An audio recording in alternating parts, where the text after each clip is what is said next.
السلام علیکم ورحمۃ اللہ وبرکاتہ۔ ناظرین، آج میں سورہ نمبر 2 آیت نمبر 140 کا تلاوت کروں گی ترجمہ کے ساتھ۔ ناظرین، کبھی کبھی ٹائم نہیں ملتا ہے پڑھنے کے لیے تو آپ سن سکتے ہیں اور ثواب حاصل کر سکتے ہیں۔ سننے اور پڑھنے کا ثواب ایک ہی ہوتا ہے، تو اگر ٹائم نہ ملے تو سن سکتے ہیں، صدقہ جاریہ سمجھ کے شیئر کر سکتے ہیں، اور چینل پر نئے ہیں تو چینل کو سبسکرائب کیجیے پلیز، اور ہمارے حوصلہ افزائی کے لیے ایک لائک۔ تو شروع کرتی ہوں۔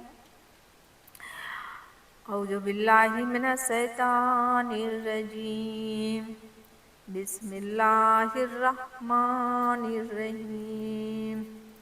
ام تقولون ان ابراہیم و اسماعیل و اسحاق و یعقوب والاسباط کانوا ھدی او نصارا قل اانتم اعلم ام اللہ ومن اظلم ممن کتم شہادۃ عنده من اللہ وما اللہ بغافل عما تعملون۔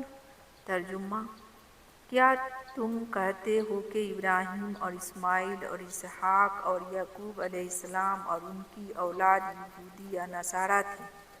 کہہ دو، کیا تم زیادہ جانتے ہو یا اللہ؟ اللہ تعالیٰ، اللہ کے پاس شہادت چھپانے والے سے زیادہ ظالم اور کون ہے، اور اللہ تمہارے کاموں سے غافل نہیں۔